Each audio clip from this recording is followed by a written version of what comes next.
Right, so Technique Tuesday for this week. I had Kev ask me about some effective stretching techniques for his lower body. He said that one of the reasons that he was looking for some more techniques is because he's a rugby league referee, and rugby league referees tend to get a lot of ankle, a lot of knees, a lot of hamstring and hip issues as a result of the type of work that they do. Now, I'm just going to preface this video by saying that a lot of the stuff that he's talking about may not necessarily be as a result of lack of mobility. There might be a lack of stability there. Now, there is a whole array of tests and movements that we probably want to do with each individual before we just start prescribing particular movements or particular stretches, just to make sure that we are addressing the actual deficiencies that are either A, causing the issue, or have B, caused the injury in the past. So just throwing out random stretches saying do this to fix that is not necessarily the right way to go about it. Now, it is Technique Tuesday, so we are going to go through two things that could potentially help with, firstly, your ankle flexion, and then secondly, strengthening your posterior chain, so your glutes and your hamstrings. I've got Coach Christian to help me demonstrate some of the movements today, which he is just super thrilled about. So first thing I'm going to get him to do is I'm going to come over here and grab the camera, and we're going to move on over to the angle board. So what we've got here at the gym is we've got boards set up all over the place, which are at about a 30-degree angle. So this is a nice big stretch for your calves. So what Christian's going to do, he's going to step on there with both feet. He's going to try and get both those toes pointed forward. Have a look at those lovely feet there. And then what he's going to try and do is he wants to try and get a straight line that runs from his heels all the way up to his shoulders.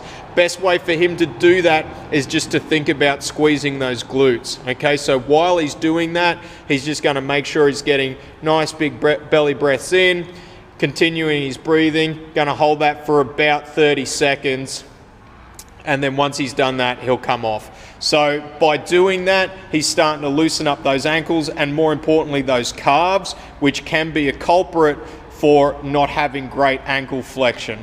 So that's that angle board stretch. You can do this off a doorway. It is better if you can get your feet nice and flat on there rather than just having your toes, jacked up on the edge of a door or on the edge of a step. So thanks, mate. Step off there. Right, so that's number one. Number two that we're going to do is a single leg RDL.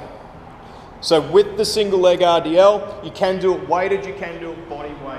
My rule with most of these things is if you can't do it properly body weight, you probably shouldn't be adding weight.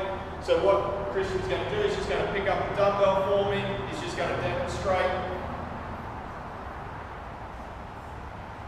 There we go. Nice and control all the way up. And come back down. Just do another repetition for me. He's going to be really happy with that movement. Alright, so a couple of things we want to look out for. When he does the movement, we want his knee to stay relatively straight. The weight is in the opposite hand to the foot that's anchored to the ground. We want to try and eliminate this hip turning up as much as we can. If you're finding that those hips are turning up, especially that side that's not on the ground, you're losing that posterior chain activation. And the other thing that you'll notice with the movement is he's maintaining that straight line from his heel through to his head. Okay? That'll do. Thanks, mate. So, a couple of key points if you're going to do that single leg RDL. The number one thing that you want to make sure you do when you do it is control. Control the movement and do it properly. This is one of those movements that it's quality over quantity. You don't want to just be adding weight, and sacrificing any percentage of the movement, making sure that it is just absolutely on point as you go through. You can bend that knee that's on the ground slightly, but we want you to maintain that nice straight line from your head through to your heel. and we also want to make sure that those hips aren't twisting up away from the ground. If you do this movement properly, what you'll tend to find is that nice stretch out through your hamstrings and through your glutes. So that's just one movement that you can do to help strengthen. As I said, in relation to the question that we're doing this video for, it opens up a whole array of things that could potentially need to be addressed. So the best thing to do is to make sure you get a proper assessment done, determine what the underlying cause is, and then making a plan to address that from there. That's it. Hit us up with your questions.